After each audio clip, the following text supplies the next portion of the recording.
Saudara-saudara, Muharram ini salah satu dari 4 bulan yang istimewa. Kenapa? Banyak peristiwa besar yang terjadi di bulan Muharram. Hampir semua nabi dan rasul berkaitan dengan Muharram ini. Hampir semua nabi dan rasul. Kita akan kutip beberapa saja dalam konteks kekinian. Pertama, Allah menerima taubatnya Nabi Adam pada hari ke-10 bulan Muharram. Adam itu bapak moyang kita. Dosanya satu, makan buah khuldi. Dikeluarkan dari surga. Kita dosanya banyak, kepengen masuk. Enggak nyambung. Hai Adam, dari tidak ada kamu saya adakan. Saya perintahkan tinggal di surga. Merasa sepi sendirian, saya ciptakan Siti Hawa supaya kamu tenang. Kamu boleh nikmati semuanya. Ini boleh, itu boleh, ini boleh, itu boleh. Makan, makanlah yang kau mau. Minum, minumlah yang kau suka. Pakai, pakailah yang kau senang. Satu yang saya minta, jangan dekati pohon khuldi. Itu kau tidak sanggup, keluar. Diusir dari surga. Sujud Nabi Adam. Kata riwayat 40 tahun sujud. Membaca Rabbana zalamna anfusana wa illam taghfir lana wa tarhamna lanakunanna minal. Itu namanya istighfarnya Nabi Adam. Istighfar itu kan mengucapkan astagfirullah. Basmalah membaca bismillah. Jangan kayak teman saya disuruh banyak-banyak baca istighfar, benar-benar dia baca istighfar, istighfar, istighfar. Bukan itu maksudnya. Nah, maka salah satu amalan yang sangat dianjurkan di bulan Muharram ini memperbanyak istighfar. Tidak ada orangnya yang tidak. Ayo jujur, ini yang kumpul di sini semua, ada nggak yang nggak punya dosa? Yang merasa nggak punya dosa, ayo ke depan. Ada? Tidak ada. Setiap kita, entah kecil entah besar, sengaja terlupa, pasti mempunyai yang namanya khilaf dan salah. Dan Allah Tuhan kita bukan Tuhan pendendam. Allah Tuhan kita Tuhan yang ramah dan rahmah. Manusia, dosamu banyak, tapi ampunanku lebih banyak. Salahmu besar, rahmatku jauh lebih besar. Kau sujud di hadapanku, aku bangga melihatnya. Kau menangis di hadapanku, aku senyum melihatmu. Kau berjalan menujuku, aku berlari menyambutmu. Karena itu amalan yang sangat dianjurkan di bulan Muharram ini memperbanyak istighfar. Itu kalau istighfarnya Nabi Adam. Ada istighfarnya Nabi Yunus. Ibu kenal Nabi Yunus? Di mana kenalannya? So tahu. Nabi Yunus itu ketika berdakwah kepada kaumnya yang bandel, memberikan peringatan mau beriman akan turun azab. Kapan Yunus? Akan. Kenapa mesti akan? Sekarang aja kalau mau saya tungguin. Kurang ajar betul ini umat. Akhirnya Nabi Nuh menghindar dengan perhitungan kalau azab tidak turun saya sudah jauh. Meragukan janji Tuhan. Lalu naik kapal. Dinaiki oleh Yunus, kapal mogok. Dicari siapa biang keroknya ini. Diundi ternyata Yunus, sampai 3 kali diundi. Dibuanglah Yunus ke dasar laut. Ditelan oleh ikan nun atas perintah Allah. Telan itu Yunus. Jangan pakai dikunyah. Rusak urusan. Telan saja, simpan di perutmu. Dibawa oleh ikan nun ke dasar lautan. Itu yang oleh Quran dikatakan bertemulah 3 macam kegelapan. Zulumatun salas. Gelapnya tengah malam, gelapnya di dasar laut, gelapnya di dalam perut ikan. Itu namanya peteng. Mbahnya gelap. Di perut ikan itulah Nabi Nuh sadar akan kesalahannya. Allah meragukan janji Allah. Ia sujud di dalam perut ikan itu membaca la ilaha illa anta subhanaka inni kuntu. Itu istighfarnya Nabi Yunus. Dibacakan istighfar begitu, ikan sakit perut, Pak. Di dasar laut kemana mau cari apotik? Dia naik ke permukaan, memuntahkan isi perutnya, Nabi Yunus keluar dengan selamat. Itu pun terjadi pada hari ke-10 bulan Muharram. Istighfar intinya itu. Itu amalan utama bulan Muharram, memperbanyak istighfar. Allah selamatkan Nabi Nuh dari bahtera banjir yang luar biasa 10 Muharram. Allah selamatkan Nabi Ibrahim dari pembakaran Raja Namruz 10 Muharram. Setelah Nabi Ibrahim itu menghancurkan berhala-berhala, Abrahat pulang mau ibadah, lihat Tuhannya berantakan, marah besar. Siapa yang menghancurkan Tuhan-Tuhan kita ini? Ada yang lapor, kami lihat Ibrahim. Tangkap. Belum ada bukti. Tangkap dulu yang penting. Bukti belakangan. Tangkap. Wah, dikerahkanlah aparat. Tangkap Nabi Ibrahim. Disidang langsung oleh Abrahat. Oleh Namruz maksud saya. Ibrahim, kau yang menghancurkan berhala-berhala kami ini, Tuhan-Tuhan kami. Siapa bilang? Ada yang lapor. Saya dengar enggak semua berhala itu hancur. Ada yang paling besar, angkat tangan, saya lihat ada kampak di tangannya. Barangkali yang besar itu iseng tuh, yang kecil-kecil dikampakin. Tanya aja sama dia. Kamu gila? Kenapa? Masa kami disuruh nanya berhala? Gak bisa jawab. Kenapa disembah? Lebih gila mana sih? Tahu nggak bisa jawab kenapa disembah? Kurang ajar kamu Ibrahim. Bakar, dibakar. Ketika Ibrahim dilempar ke kobaran api yang menggunung, Allah perintah api, ya naru kuni bardan wa salaman ala Ibrahim. Hai api, dinginlah sampean. Api Madura waktu itu, Pak. Hai api, dinginlah sampean, selamatkan Ibrahim. Api tunduk kepada perintah Allah. Ibrahim masuk ke kobaran api, selembar rambut pun tidak terbakar. Kenapa? Apinya tunduk kepada perintah Allah. Kenapa? Karena Ibrahim orang yang takut kepada Allah. Api tunduk kepada perintah Allah. Kalau kita baca ayat itu, masuk ke api, mateng. Sudah hadirin yang saya muliakan, oleh karena itu selamatnya Ibrahim dari pembakaran Raja Namrud itu pun pada 10 Muharram, Yaumul Asyura, hari ke-10 dari bulan Muharram. Imedia. Bapak Ibu hadirin hadirat yang saya cintai, sebagian kecil tentang Nabi Adam, Nabi Ibrahim dan Nabi Yunus, tapi saya belum menceritakan tentang Nabi Nuh tadi. Mengulang kaji. Nabi Nuh salah seorang rasul yang masuk ulul azmi 5 besar. Karena memang perjuangannya menggambarkan satu usaha yang ulet dan luar biasa. Beliau diberi umur 950 tahun. Lalu berdakwah selama 900 tahun. Sore, pagi, siang, malam. Dapat pengikut tidak lebih 80 orang. Rata-rata 10 tahun satu. Kalau saya minta berhenti aja jadi nabi, Pak. Ustadz mana masih mau buka pesantren? 10 tahun buka pesantren, yang nyantri cuma satu. Pedagang mana yang masih mau dagang? 10 tahun dagang, yang beli satu.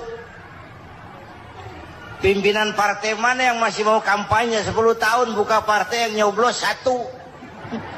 Bangkrut. Umatnya bandel, kurang ajar, durjana, bajingan, tengik. Umatnya Nabi Nuh ini, kalau diceramahi, telinganya ditutup dengan tangannya. Nabi Nuh akhirnya rekes. Tuhan, siang malam saya berdakwah kepada umat ini. Tiap kali saya sampaikan dakwahmu, mereka tutup telinganya dengan tangannya. Alergi dengar ceramah. Apa itu ceramah? non-profit. Saudara-saudara, jadi mau kamu gimana Nuh? Sudah Tuhan, habiskan saja orang kafir. Nanti kalau punya anak, anaknya pun kafir moyangnya sikat habis. Biasanya kalau bapak kalong, anak kampret. Bapak nyolong, anak nyopet. Fotokopi gimana aslinya? Hampir habiskan saja. Itu mau kamu Nuh? Iya. Oke. Nanti aku turunkan banjir Nuh. Buat kapal. Dengan apa saya harus buat kapal Nuh? Ya dengan kayu. Kata Tuhan. Kayunya dari mana Tuhan? Ya dari pohon Nuh. Pohonnya belum ada Tuhan. Ya tanam dulu Nuh. Bikin kapal, kayunya nanam pohon. Apa artinya? Perjuangan perlu kesabaran. Sukses itu ada prosesnya. Nggak bisa simsalabim abracadabra lalu kita mau sukses. Semua ada prosesnya. Walaupun kenyataannya begitu. Sukses banyak bapaknya, gagal itu yatim. Kalau kita sukses banyak yang ngakuin. Yang baru ketemu pakai manggil encing. Ketemu baru. Tapi sukses banyak bapaknya. Gagal yatim. Gak ada yang mau ngakuin kalau kita gagal itu. Udah bikin kapal dengan kayu di tengah kampung, bikin kapal ini. Bayangkan di tengah kampung bikin kapal. Orang kafir makin menjadi-jadi. Lihat Nuh. Kenapa? Makin sarap. Bikin kapal di tengah kampung mau belayar kemana? Tuh lihat, kalau orang nggak tahu tujuan, mountain setengah jalan. Proses yang dinilai bukan finalnya. Ya kayak gitu kesimpulannya. Saya enaknya sendiri. Bikin kapal. Kapal mendekati selesai. Ini orang kafir rame-rame datang ke kapal Nuh. Mau apa? Buang najis. Sakit perut berangkat ke kapal Nabi Nuh. Nongkrong. Dapat 2-3 tumpuk pulang. Penuh lantai kapal dengan najis manusia. Inilah perjuangan. Bukan jalan raya lurus bertabur bunga di kanan kirinya. Banyak onak, caci maki, antipat, segala macam. No. Ada orang tua dasar kafir, kurang ajar, sudah stroke berangkat juga ke kapal Nuh. Mau buang najis, pincang-pincang digotong orang. Selesai buang najis dia bangun, mau pulang, pegangan tiang kapal terpeleset jatuh di atas tumpukan najis.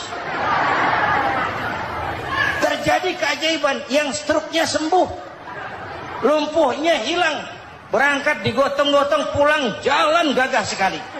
Tapi orang kampungnya heran, ente sudah sembuh? Sudah. Berobat di mana? Kok begitu paten?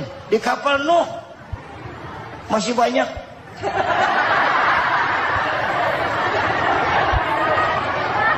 Yang berasa perlu obat bawa rantang. Ambil bersih lagi geladak kapal itu. Sudah selesai Nuh? Selesai. Oke, kau orang yang beriman bersamamu, binatang serba sepasang, naik Nabi Nuh, naik orang beriman sepasang. Ini cikal bakal penyelamatan manusia, Pak. Naiklah orang beriman, sudah naik semua, Nabi Nuh kontrol. Ini contoh buat kita, kontrol. Sudah naik semua teman-teman, sudah. Pemimpin yang baik bukan cuma terima laporan di belakang meja. Laporan itu yang mana juga bagus. Sama juga kampanye yang mana juga merdu. Kalau saya, kalau aja yang dihitung. Pernah ada calon bupati kampanye janji, kalau saya berhasil kita akan banyak bangun jembatan di daerah kita. Rakyat tanya, Pak, nggak ada sungai di kampung kita, Pak. Dia bilang, sungainya kita bangun sekalian. Udah kadung janji, mana pula orang mau bangun sungai itu. Saudara-saudara, Kontrol. Jangan cuma tunggu laporan di belakang meja, semua laporan bagus. Ya Bu? Bu?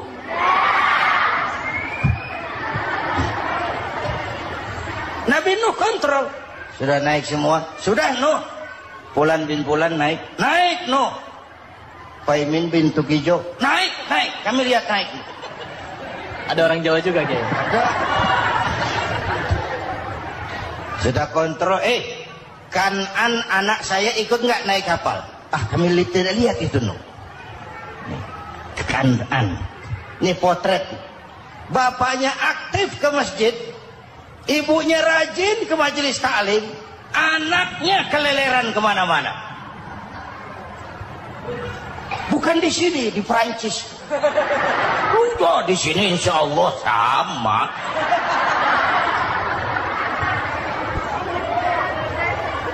Nuh karena sayang anak, Nuh karena cinta anak, Nuh karena tanggung jawab anak, cari naik ke atas kapal. Lihat Kanaan, anak saya? Enggak lihat Nuh. Turun ke ruang bawah, periksa lagi. Mang, ayah Kanaan di dia. Jamaah Tasik nih rupanya ditanya. Tuh ayah Mang. Ayah ke mana ya budak ini? Turun ke bawah Kanaan tuh. Orang nanu orang ketok. Rombongan Jawa Tengah naik ke atas buritan.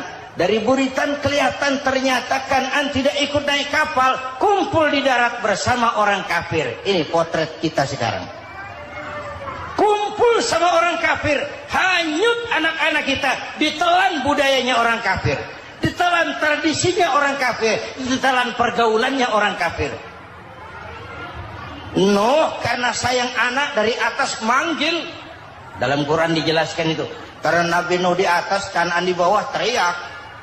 Ya bunayyarkam ma'ana. Begitu dalam Quran ayatnya. Cuma ini pakai gaya memanggil. Supaya kelihatan kegambar. Kira-kira Nuh manggilnya begitu. Ini namanya gaya dakwah Pak. Kalau ceritanya datar nggak menarik, maka Nuh memanggil Kanaan, ya bunayyarkam ma'ana. Kata yang dengar, Ini gaya orang manggil, ya bunayyarkam ma'ana. Kanaan, kesini nak, naik kapal sama papi. Di bawah itu nggak mau papi, John di sini saja. Kata Nuh, jangan nak, Allah sedang murka, akan turun banjir. Kalau datang banjir papi, sa'awi ila jabalin ya'simuni minal ma', saya akan naik ke gunung tinggi yang bisa menyelamatkan saya dari banjir. Kanaan naik ke gunung, gunung dihantam banjir, Kanaan mati. Sampai sekarang. Yang kelima, Nabi Musa, kisah Muharramnya ini. Lahir dalam kondisi yang sulit. Karena Fir'aun mimpi akan lahir seorang anak dari keturunan Bani Israel yang akan menghancurkan kerajaannya. Kata Fir'aun, sudah lahir belum anaknya? Belum. Kalau gitu mulai malam ini laki-laki dilarang bergaul sama istrinya. Semua perempuan hamil di bawah pengawasan negara. Mulai hari ini kalau lahir anak laki-laki turut nama Bani Israel, penggal. Satpol PP disiapkan. Udah ada kayaknya. Ada. Patroli. Bayangkan, Fir'aun itu bikin undang-undang seenaknya sendiri. Apalagi merasa kekuasaannya dalam ancaman. Penguasa manapun kalau merasa dalam ancaman, panik. Padahal kekuasaan itu kayak harimau. Makin lama ditaiki, makin sulit turun. Kenapa? Karena macannya makin lapar. naik terus capek, turun dimakan harimau, serba sulit. Saudara-saudara, kalau kita mau belajar dari Pak Harto, saya melihat kekurangan Pak Harto cuma satu, terlambat berhenti.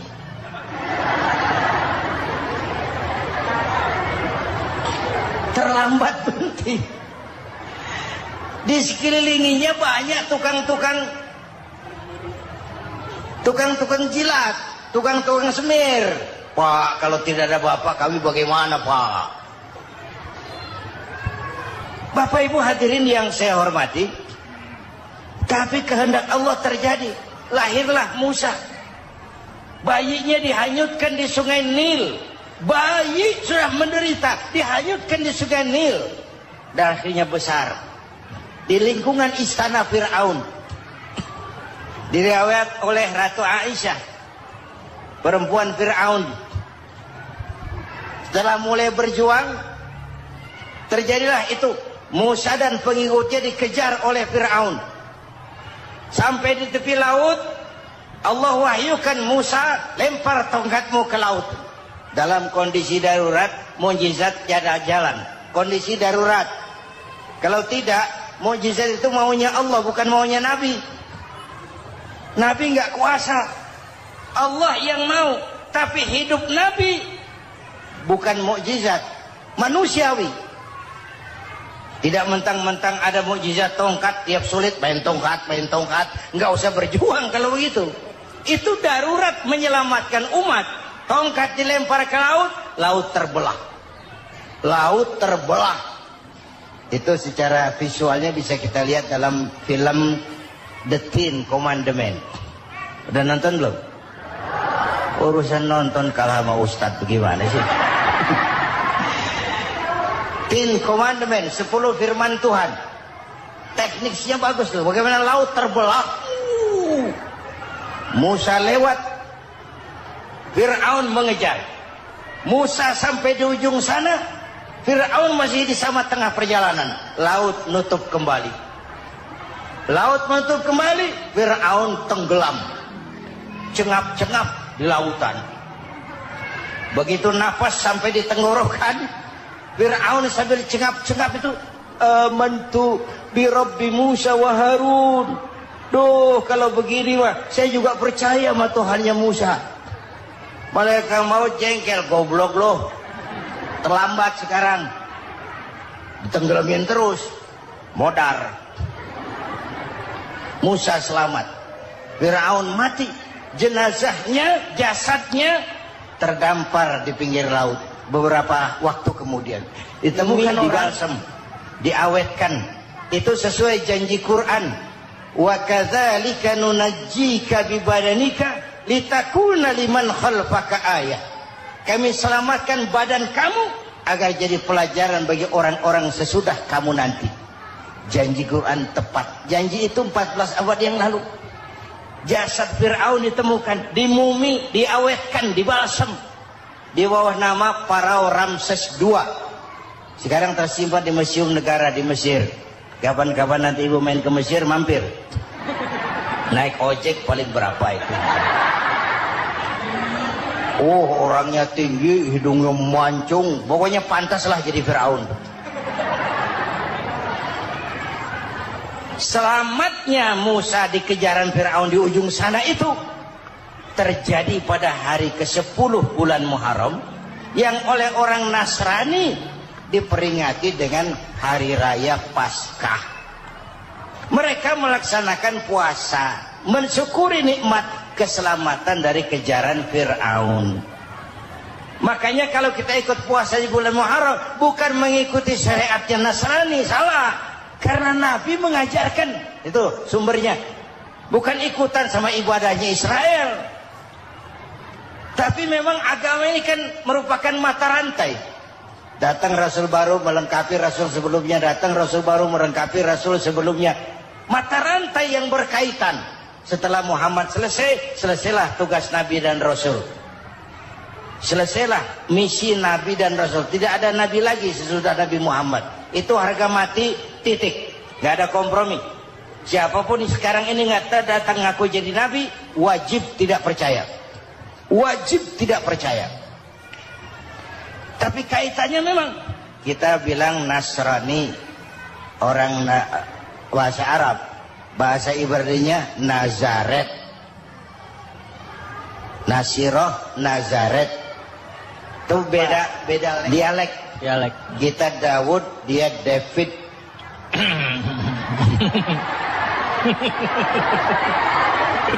Ibrani. Kita Ali, dia Alek. Kita Sulaiman, dia Solomon.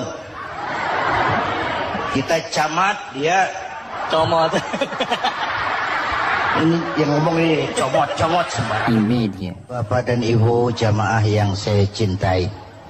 Pertanyaan pertama, hijrah qalbiyah. Ada hijrah badaniyah, hijrah fisik yang dilakukan Nabi dan sahabat dari Mekah ke Madinah. Itu hijrah badaniyah. Ada hijrah qalbiyah, hijrah hati. Dan ini yang kita perlukan sekarang. Karena refleksinya akan membias kepada alur kehidupan. Kalau hati kita mau berhijrah, fisik akan ngikuti. Hijrah dari tempat, dari malas ibadah menjadi rajin ibadah. Hijrah dari maksiat kepada yang ma'ruf. Dari berpecah belah menjadi bersatu. Hijrah seperti itu yang sangat kita perlukan. Apalagi masyarakat ini paternalistik. Kita harus hijrah mental sekarang ini. Maka yang disampaikan tadi benar. Seorang ketua MK siap mengundurkan diri kalau terbukti anak buahnya terlibat suap. Itu walaupun siap, tapi sudah angin segar buat rakyat. Bahwa masih ada banyak insya Allah pejabat kita yang punya harga diri. Walaupun ada juga pejabat kita yang muka tembok, kulit badak, kuping kebo. Muka tembok, kulit badak, kuping kebo. Biasanya kalau kereta api tabrakan di negara-negara maju, Menteri Perhubungannya mundur. Di kita petugas palang pintu dipecat. Jauh sekali Menteri sama petugas palang pintu. Benar diadili yang krocok-krocok, kopral-kopral itu. Padahal hadisnya jelas. Ar-rashi wal murtashi finnar. Yang nyuap dan yang nerima suap, dua-duanya neraka. Kasus potret belakangan ini, yang nerima suap, yang diuber, yang nyuap aman, yang nyuap aman, yang korupsi pajak dikecil-kecilin, yang ngemplang pajak aman. Padahal ngemplang pajaknya triliunan. Padahal dia sudah dikasih fasilitas oleh negara mengelola sumber daya alam negara yang artinya milik rakyat. Dia harus bayar pajak, uang pajaknya dikumpulkan bagi sebesar-besar kemakmuran rakyat. Itu tindakan merugikan rakyat. Karena itu betul, saya setuju hijrah qalbi yang perlu kita lakukan sekarang. Hijrah hati. Kita ini bangsa Indonesia, seperti timnas. Timnas sekarang anak-anak muda sudah berani pakai baju PSSI. Iya. Kenapa? Menang. Coba kalau kalah terus, nanti menang. Tapi bangsa Indonesia itu memang seperti timnas. Namanya kesebelasan. 11 orang. Walaupun ada pemain bintang ya ada presiden, gubernur, menteri, itu bintang-bintang. Tapi bintang baru ada artinya kalau dibantu 10 pemain yang lain. Cristiano Ronaldo. Siapa itu? Penyerang tengah Real Madrid. Bintang. Lionel Messi. Siapa lagi itu? Barcelona. Bercelana.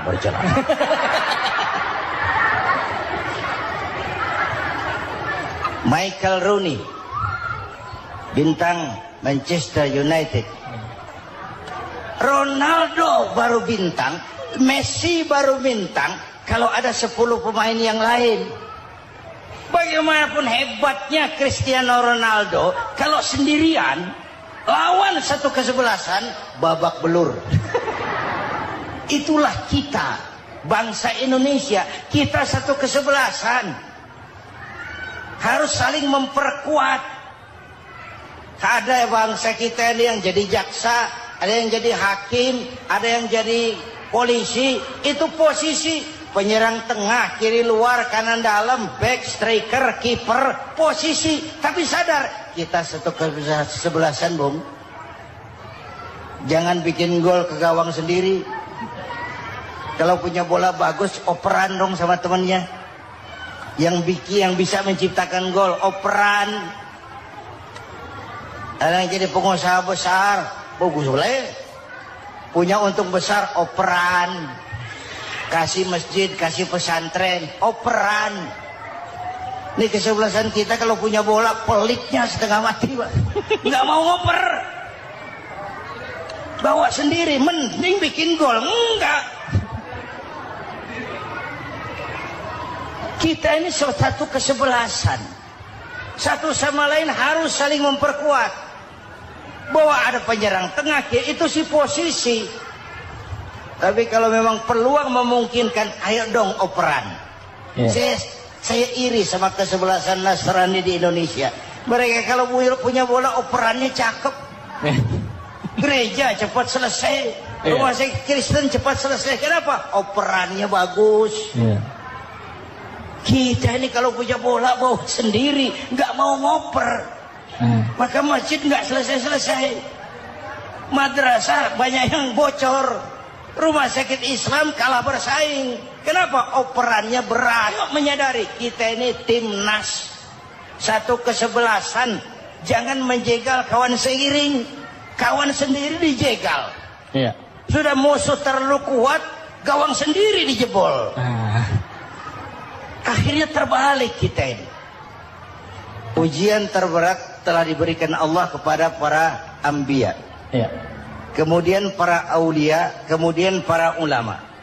Summal amsal fal amsal, ke bawah dan ke bawah, diuji setiap orang menurut kekuatannya berpegang kepada agama. Kalau karena anak Melayu bilang, kalau takut dengan ombak, jangan berumah di tepi pantai. Kalau takut diterjang ombak, jangan berumah di tepi pantai.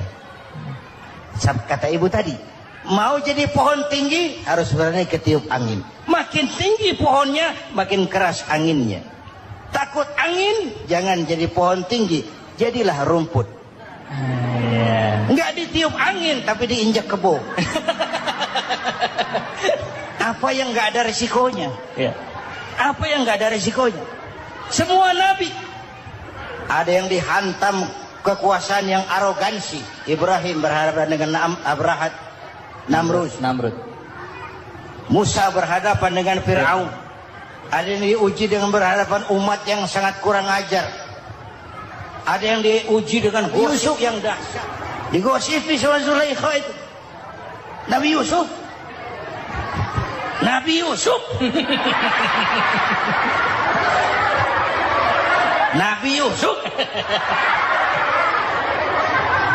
Yang namanya gosip itu kan menyebarkan keburukan orang. Kalau benar saja hukumnya ghibah. Kalau salah hukumnya fitnah. Fitnah lebih bahaya dari pembunuhan. Benarnya ghibah, salahnya fitnah. Saudara hadirin yang saya hormati, jadi resiko itu biasa. Tidak ada yang tanpa resiko. Kalau takut ombak, jangan berumah di tepi pantai. Tinggal bagaimana kita menyikapinya. Kalau kita dewasa, ini bagian ibadah saya kurang. Mungkin karena dia omongin orang, tambah pahala saya. Mungkin karena dia omongin orang, tambah pahala saya. Maka saya ngadapi gosip, sepatah pun saya nggak ngomong. Saya cicing. Saya percaya masyarakat itu punya filter. Amin. Saya percaya Tuhan itu. Pada pertemuan terdahulu sudah kita bicarakan bahwa orang yang menjalankan ibadah Ramadan dengan baik dalam arti siang dia laksanakan ibadah puasa, sementara dia hidupkan malam-malam Ramadan dengan sholat tarawih, i'tikaf, tadarus Al-Quran dan sebagainya. Orang yang semacam itu keluar dari Ramadan dijanjikan oleh Allah, ghufira lahu ma taqaddama min zambihi, diampunkan segala dosa yang pernah dia kerjakan. Sehingga ia keluar dari bulan Ramadan seperti bayi baru dilahirkan oleh ibunya, bersih, tidak punya dosa kepada Allah lantaran sudah dibersihkan oleh ibadah Ramadan. Jadi dalam Islam dosa itu ditebus dengan taubat, dengan amalan kita sendiri, bukan dengan uang, tidak juga dengan beras. Saya percaya kalau dosa bisa ditebus dengan beras misalnya, barangkali Menteri Pertanian akan lebih dulu masuk surga.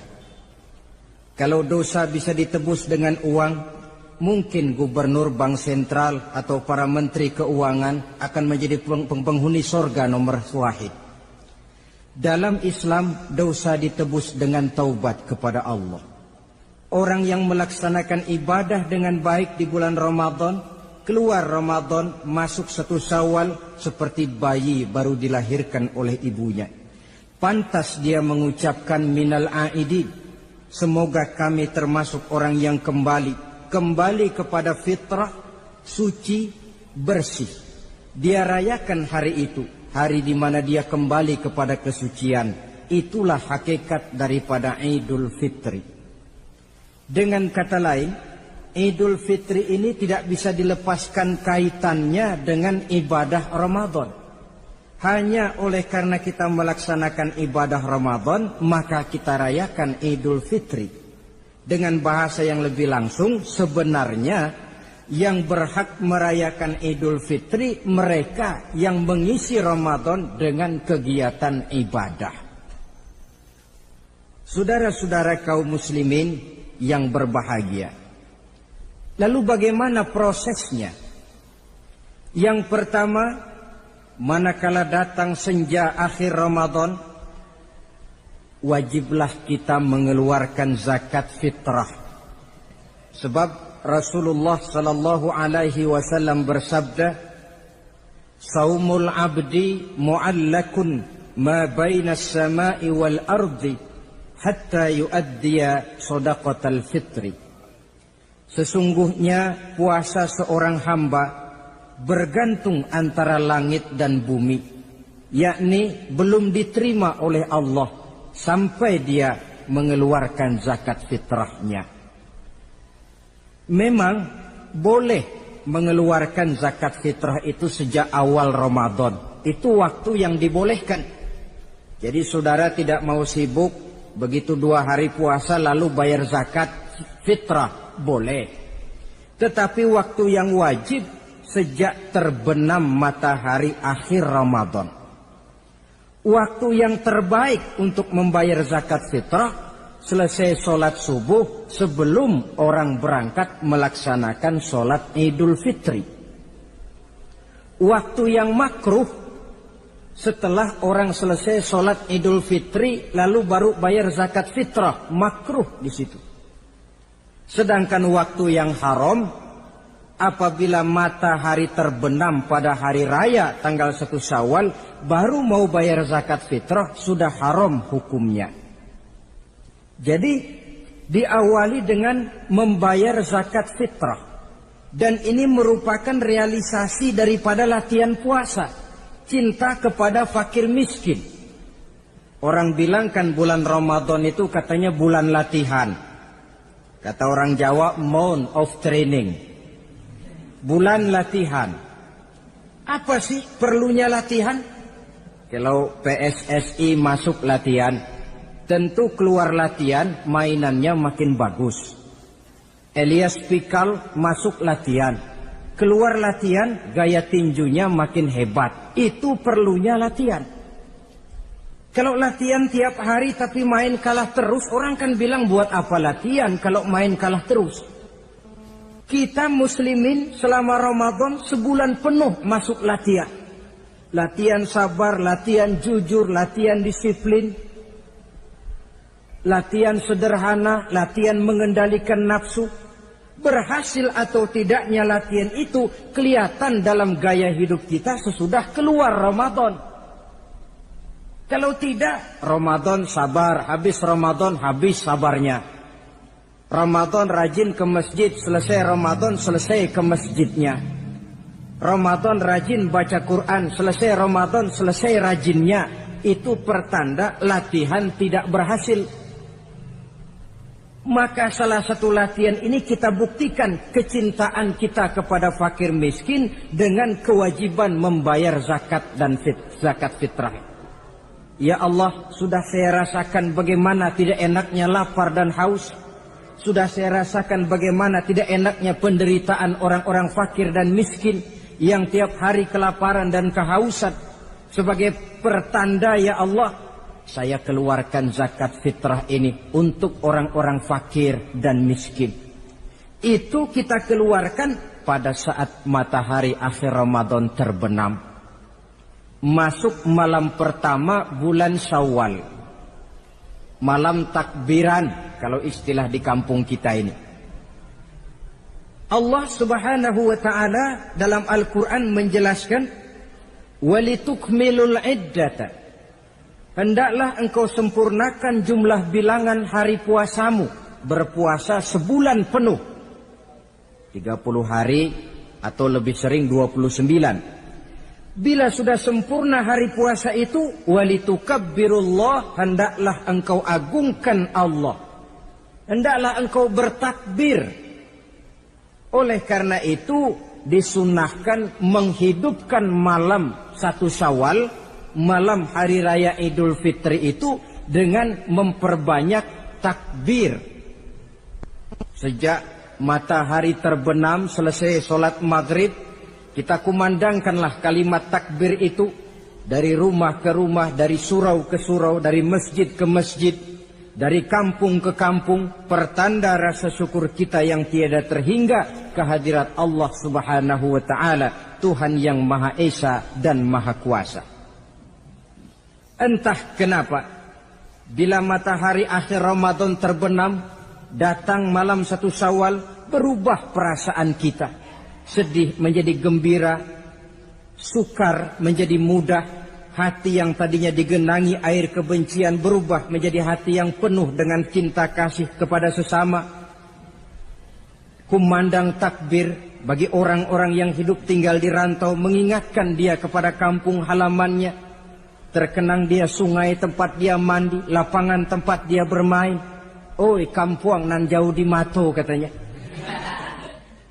Sehingga orang-orang yang tinggal di tanah rantau diusahakannya benar supaya bisa berlebaran pulang mudik katanya. Nak berkumpul dengan sanak keluarganya supaya lebih mudah bersilaturahmi sambil mengenang masa-masa lalu di kampung halaman. Jadi setelah zakat fitrah kita tunaikan, sambutlah malam Idul Fitri itu dengan memperbanyak takbir. Ini disunahkan. Menghidupkan malam lebaran dengan memperbanyak takbir. Bukan memperbanyak bakar petasan. Itu kan pekerjaan mubazir. Dan mubazir itu jelas perbuatan setan. Ada yang bilang katanya bakar petasan itu nambah syiar. Syiar macam mana datang dari petasan?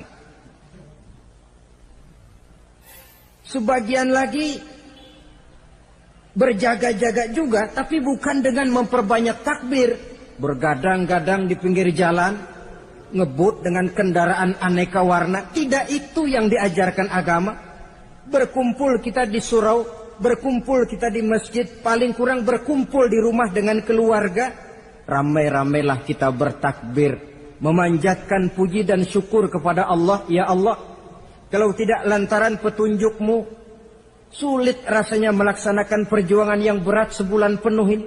Melatih diri, membina takwa, mengharap ridho. Dengan lapar, melilit perut, dengan haus, mencekik kerongkongan. Bersyukur kami kepadamu ya Allah. Dan sebagai pertanda kami kumandangkan kalimat takbir memuji keagungan dan kebesaran-Mu. Allahu Akbar, Allahu Akbar, Allahu Akbar, walillahil hamd. Saudara-saudara kaum muslimin rahimakumullah. Di dalam satu hadis dari Ubadah bin Samit diriwayatkan oleh Imam Tabrani, bersabda Rasulullah sallallahu alaihi wasallam, "Man ahya lailatal fitri lam yamut qalbuhu yauma tamutul qulubi." Barang siapa yang menghidupkan malam Idul Fitri, maka hatinya itu tidak akan pernah mati pada saat hati-hati orang lain menjadi mati. Kita yang paling khawatir dalam hidup ini pada saat hati kita sudah mati selagi jasad masih hidup. Menjadilah kita bangkai berjalan dalam pandangan Allah.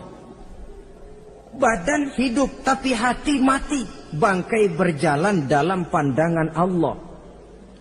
Jadi ini hakikat merayakan Idul Fitri.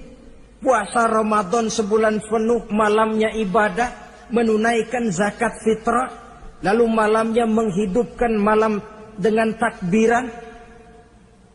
Yang terjadi kan kita lihat adat yang dibesarkan, ibadat ditinggal. Puasa tidak, tarawih apalagi, lebaran kurang seminggu sudah lebih sibuk dia daripada yang puasa. Ke pasar kayaknya pasar mau dibeli semua. Rumah pun dicat, dikapur, baju diperbarui. Itu kan kulit. Memang lebih bagus kalau kulitnya baik, isinya pun baik. Tapi yang lebih penting daripada sekedar kulit adalah isi. Hakikat merayakan Idul Fitri kembali kepada kesucian. Kita bersih, tidak punya dosa kepada Allah. Itu kita rayakan. Dengan apa? Nah, oleh seorang ulama, Al-Imam Zakiyuddin Abdul Azim bin Abdul Quwa Al-Munziri, diberikan contoh bagaimana Rasulullah Sallallahu Alaihi Wasallam itu merayakan Idul Fitri. Beliau berkata, yuhibbu Sallallahu Alaihi Wasallam ayyuqabil al-Ida bil bisri was surur. Rasulullah Sallallahu Alaihi Wasallam cinta, senang menyambut Idul Fitri bil bisri was surur, dengan muka gembira dan dengan sikap sukacita. Jadi merayakan Idul Fitri bil bisri was surur, muka menunjukkan kegembiraan. Kenapa gembira? Sudah berhasil berjuang sebulan penuh. Bukan gembira lantaran di rumah banyak dodol, kue, pakaian serba baru, sepatu pun serba baru. Bukan itu yang kita gembira. Gembira lantaran telah berhasil berjuang mengalahkan nafsu, memenuhi perintah Allah, melaksanakan puasa. Gembira lantaran kita kembali suci seperti bayi baru dilahirkan oleh ibunya. Bil bisri, muka menunjukkan kegembiraan, cerah di malam itu sampai di hari lebarannya. Jadi walaupun barangkali oleh karena kesulitan ekonomi tidak terbeli itu baju yang baru, tidak terbeli itu sepatu yang baru, tidak terbeli itu makanan dan kue seperti tetangga, jangan sampai mengurangi kegembiraan kita. Tidak boleh menyambut lebaran itu dengan manyun. Tahu manyun? Mukanya sudah macam asam sama kukusan. Tidak ada menunjukkan sikap kegembiraan. Nabi menghadapi hari itu bil bisri was surur, dengan muka cerah dan dengan sikap gembira.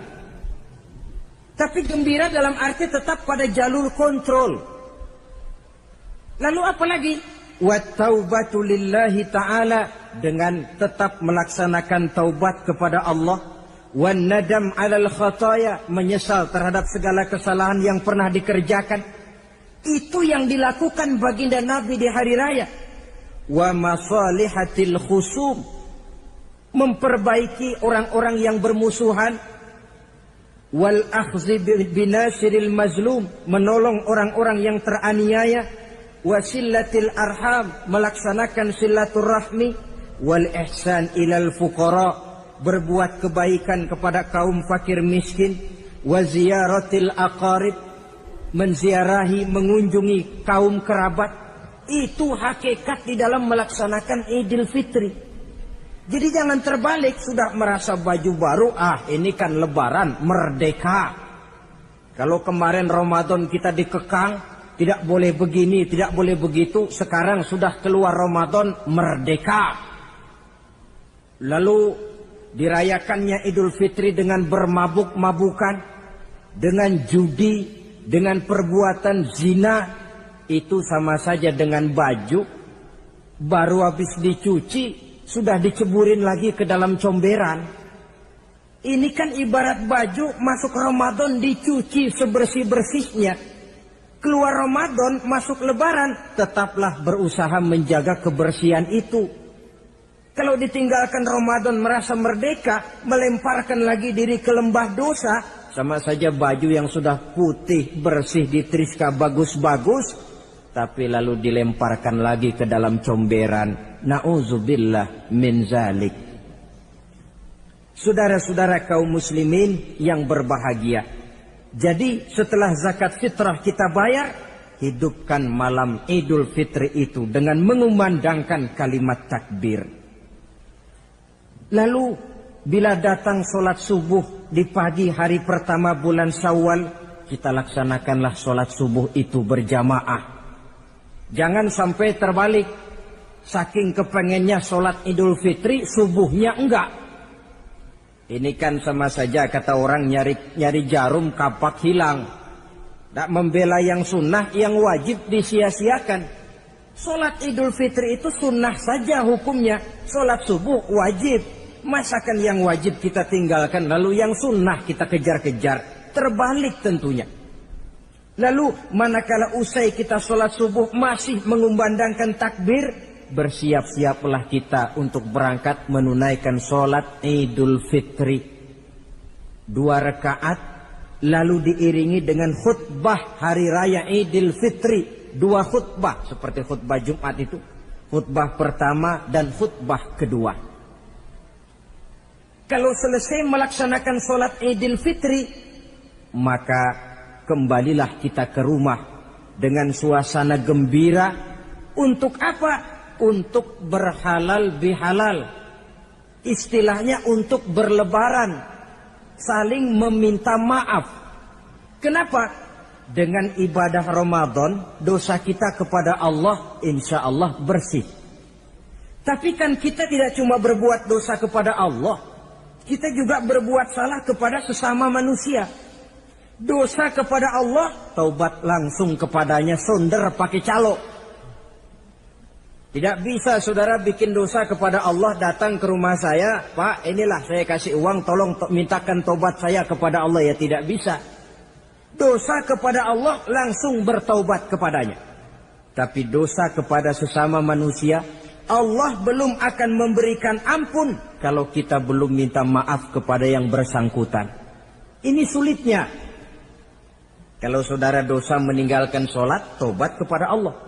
Tapi kalau dosa kepada sesama manusia, saudara mencuri sendal orang, cara taubatnya bagaimana? Pertama menyesal, kenapa mencuri? Yang kedua berjanji tidak akan mencuri lagi. Yang ketiga meninggalkan perbuatan mencuri. Dan yang keempat, sendal orang pulangin. Tidak bisa saudara mencuri sendal, Tuhan taubat, nggak lagi-lagi nyolong sendal, tapi sendal orang dibekap terus, nggak dipulang-pulangin, ya tidak termasuk taubat itu. Itulah sebabnya selesai sholat Idul Fitri, kita pun meminta maaf. Nah, siapa yang harus lebih utama kita mintakan maaf? Satu riwayat menjelaskan bahwa selesai sholat Idul Fitri, para sahabat mendengar Rasul mengucapkan amin sampai 3 kali. Amin, amin, amin. Heran para sahabat. Ini Rasulullah tidak ada angin, tidak ada hujan. Kenapa amin sampai 3 kali?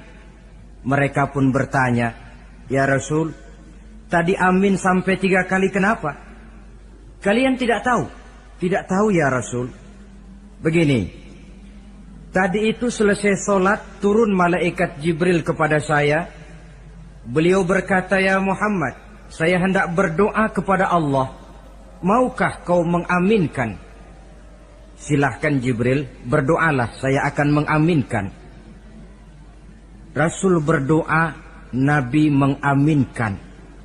Doanya berisi 3 macam permohonan, maka Rasul pun 3 kali mengucapkan amin. Logikanya, kalau sudah malaikat Jibril yang berdoa, lalu Rasul yang mengaminkan, apa iya doanya itu meleset? Apa isi doa malaikat Jibril? Yang pertama doa beliau, "Ya Allah, hari ini," 1 Syawal ketika itu, "saya mohon kepadamu, janganlah engkau terima puasa dan ibadahnya anak yang durhaka kepada kedua orang tuanya." Rasul di belakang, amin. Anak yang durhaka kepada ibu bapaknya. Ya, Ramadan dia puasa di siang hari, malam dia tarawih, dia tadarus Al-Quran. Kalau sudah durhaka kepada ibu bapaknya, ibadahnya didoakan oleh malaikat Jibril, diaminkan oleh Rasul agar tidak diterima oleh Allah Subhanahu wa ta'ala. Sebab itu manakala usai sholat Idul Fitri, pulang kita ke rumah, bersimpuhlah kepada ibu bapak, meminta maafnya, meminta ridhonya. Ibu kita yang telah mengandungkan kita, melahirkan kita antara pilihan hidup dan mati. Bapak yang pergi pagi pulang sore, peras keringat banting tulang untuk mendidik dan membesarkan kita. Demi setelah kita yang anak ini jadi orang, kadang-kadang lupa kacang akan kulitnya. Bagaimanapun tinggi status sosial seorang anak, bagaimanapun banyak gelar di sandangnya, bagaimanapun kayanya dia, kalau sudah durhaka kepada kedua orang tuanya, alamat hidup tidak akan memperoleh keberkahan. Doa malaikat Jibril yang kedua, "Ya Allah, hari ini saya mohon kepadamu, jangan engkau terima puasa dan ibadahnya suami istri yang tidak saling memaafkan." Sebab itu seorang suami, seorang istri, selesai turun sholat Idul Fitri, hendaklah berlapang dada si suami memaafkan istrinya, meridhokannya. Si istri pun bersimpuh meminta maaf dan ridho suaminya. Istri yang durhaka kepada suaminya. Sebab itu tidak heran kalau Rasul dalam satu hadis pernah menjelaskan, "Ayyumam ra'atin matat wa zawjuha anha radin illa dakhalatil jannah." Kalau ada seorang perempuan meninggal dunia, suaminya ridho kepadanya, itu perempuan akan masuk surga. Ini artinya, kalau seorang perempuan meninggal, suaminya tidak ridho kepadanya, biar dia tukang sholat, biar dia ahli puasa, biar dia hadir di majelis taklim manapun, meninggal tidak diridhoi suaminya, pintu surga belum dibukakan sampai suaminya ridho kepadanya. Riwayat lain menjelaskan bahwa sepulang Isra dan Mi'raj, Rasul bercerita kepada para sahabat, "Saya dalam perjalanan Mi'raj itu diperlihatkan neraka." "Neraka ya Rasul?" "Iya." "Lalu bagaimana?" "Saya lihat isinya kok kebanyakan perempuan." "Perempuan?" "Heeh."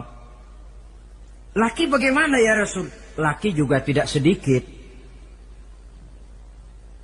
"Kenapa lebih banyak perempuan ya Rasul? Apa mereka tidak sholat?" "Sholat." "Tidak puasa barangkali?" "Mereka rajin puasa." "Tidak suka mengaji barangkali?" "Mungkin lebih rajin dia dari suaminya." "Lalu apa penyakitnya ya Rasul?" Beliau menjawab, "Hunna yakfurnal asir."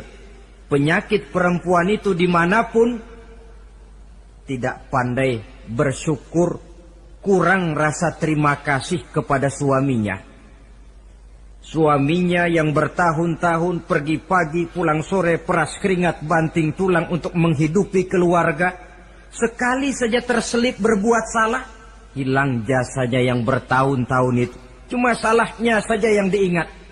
Ibarat kata pepatah, panas setahun, habis dibalas oleh hujan 1 hari. Habis dibalas oleh hujan 1 hari. Malaikat Jibril yang ketiga, ya Allah, hari ini saya mohon kepadamu, janganlah engkau terima puasa dan ibadahnya muslim yang tidak mau memaafkan sesama saudaranya muslim. Tugas kita adalah meminta maaf, tetapi memberi maaf lebih mulia, karena memang memberi maaf lebih sulit daripada meminta maaf. Oleh sebab itu momen Hari Raya Idul Fitri intinya adalah halal bihalal. Bukan lalu merasa merdeka sudah ditinggalkan oleh Ramadan, berbuat sesuka hati, yang laksana baju sudah dibersihkan tapi dibenamkan kembali ke dalam lumpur. Yang kita inginkan agar bersih hubungan kita dengan Allah dan baik juga hubungan kita kepada sesama manusia.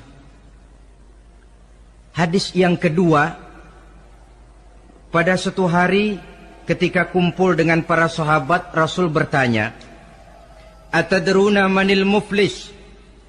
Saudara-saudara, tahu enggak siapa orang bangkrut, orang sial, orang yang tidak beruntung itu siapa? Pertanyaan yang menarik.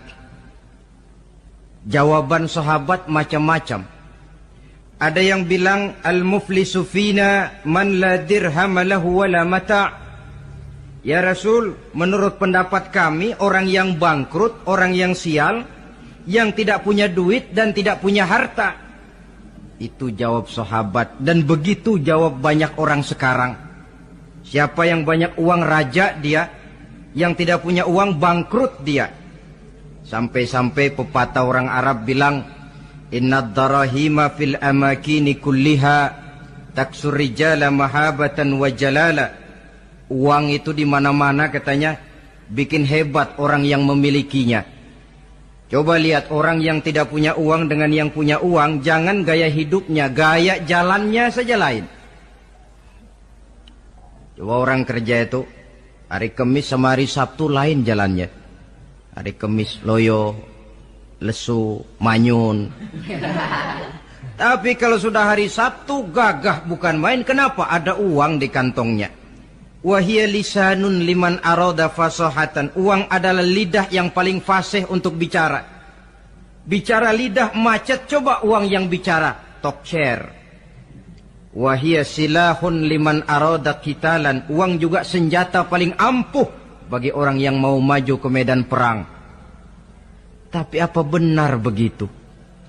Rasul menjawab, innal muflisa min ummati. Orang yang bangkrut dari golongan umatku. Umatku bukan orang lain. Bukan mereka yang tidak punya uang, kata Rasul. Bukan mereka yang tidak banyak hartanya. Orang yang bangkrut dari golongan umatku, may ya'ti yaumal qiyamah bi salatin wa siyamin wa zakatin. Orang yang di hari kiamat nanti datang menghadap Allah dengan membawa pahala solat. Sebab waktu di dunia dia tukang solat. Menghadap Allah dia setor, ya Allah ini pahala solat saya. Solat wajibnya, solat sunnah rawatib nawafilnya. Wasiyamin, pahala puasa juga dia bawa setor kepada Allah. Baik puasa wajib Ramadan, puasa sunnah Senin Kemis, puasa sunnah 6 hari di bulan Syawal. Wazakatin, pahala zakatnya juga dia bawa menghadap Allah di satu pihak. Cuma sayang kata Allah, wa ya'ti qad syatama haza. Dia juga datang membawa dosa karena pernah mencaci maki orang. Wa qazafa haza, pernah memfitnah orang. Wa akala mala haza, pernah memakan harta orang dengan cara yang batil. Wa syafaka dama haza, mengalirkan darah orang tanpa alasan yang benar. Di satu pihak datang membawa pahala ibadah, di lain pihak datang menyandang dosa kepada manusia. Kalau ini yang terjadi, bagaimana nasib kita? Kata baginda Rasul, maka diambillah dosa orang yang pernah kita fitnah. Untuk apa? Diberikan kita. Sudah enak-enak, ya Allah ini pahala solat saya. Tahu-tahu datang orang, sebentar ya Allah. Orang ini waktu di dunia memang ahli solat. Tapi saya tanpa salah pernah difitnah. Sakit hati saya, hancur nama baik saya lantaran ulahnya. Saya menuntut keadilan. Benar, orang ini pernah kau fitnah. Benar ya Allah. Kalau begitu pahala solatmu sini. Kasihin orang yang kau fitnah.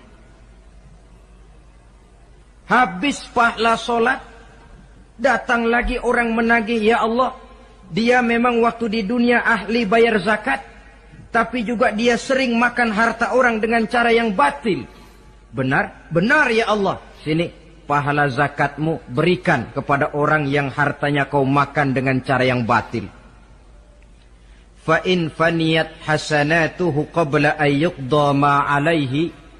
Kalau pahala kebaikannya sudah habis untuk nutup hutang dosa, sementara tagihan datang terus, ukhiza min khotoyahum, maka diambillah dosa orang-orang yang pernah kita fitnah, kita caci maki, kita zolimi, untuk diberikan kepada kita. Apa enggak bangkrut ini? Sudah pahala dipretelin, dosa dikasih lagi. Ibarat orang dagang, modal habis, tagihan utang datang terus. Apa pasalnya ini? Dia cuma baik kepada Allah. Solatnya betul, puasanya bagus, zakat dia bayar.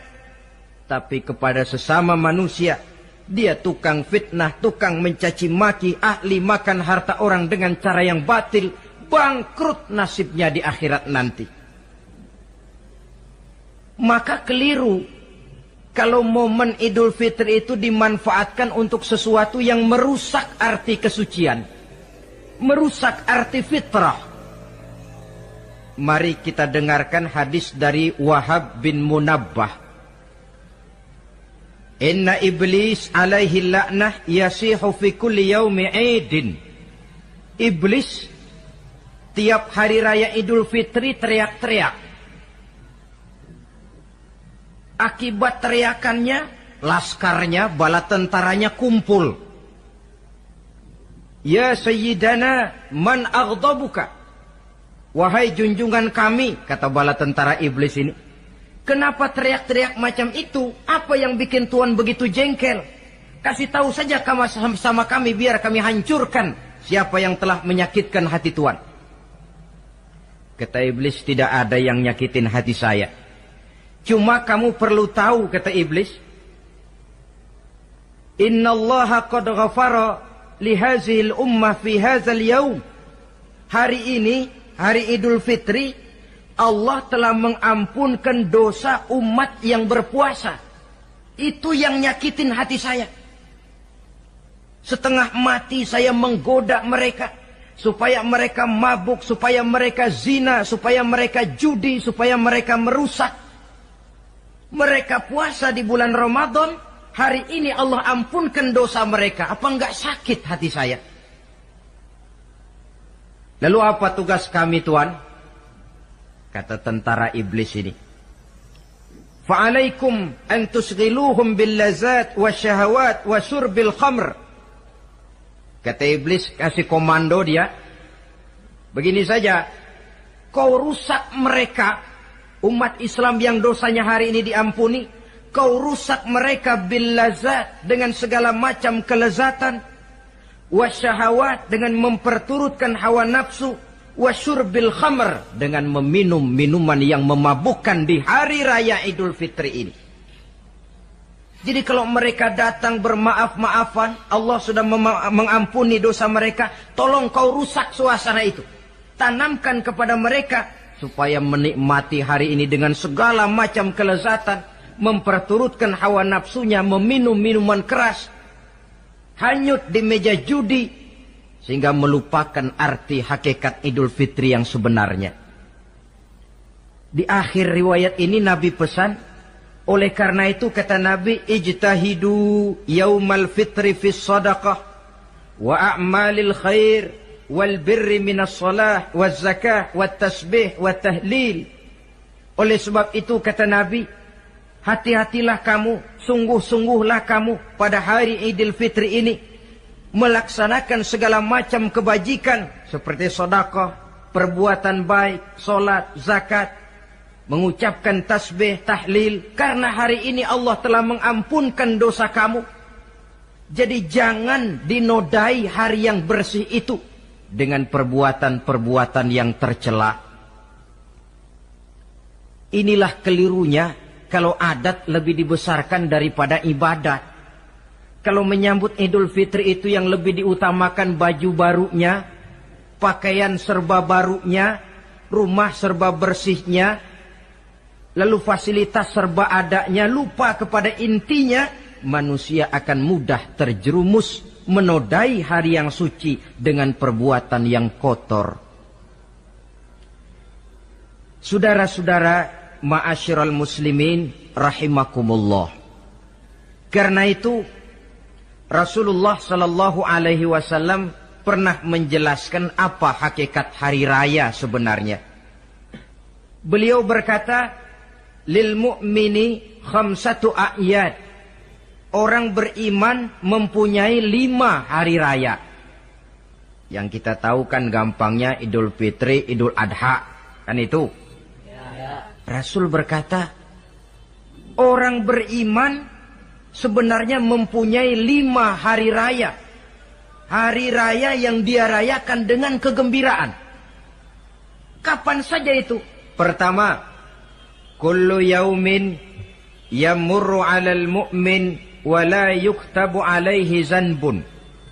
Setiap hari yang dilalui oleh seorang mukmin tanpa Allah menulis dosanya, itulah hari raya baginya. Jadi kalau berlalu 1 hari dan hari itu kita tidak melakukan dosa satupun, itu hari raya. Dengan kata lain, bergembiralah seorang mukmin kalau dia bisa melewati 1 hari tanpa di hari itu dia melakukan dosa. Itu hari raya. Aduh, saya girang benar hari ini. Kenapa? Hari ini tidak ada dosa yang saya kerjakan rasanya. Hari raya pertama adalah hari di mana kita lewati tanpa melakukan dosa. Kira-kira bisa nggak 1 hari lewat tanpa dosa? Ya, bukan cuma sekedar mau, tapi berusaha untuk bisa.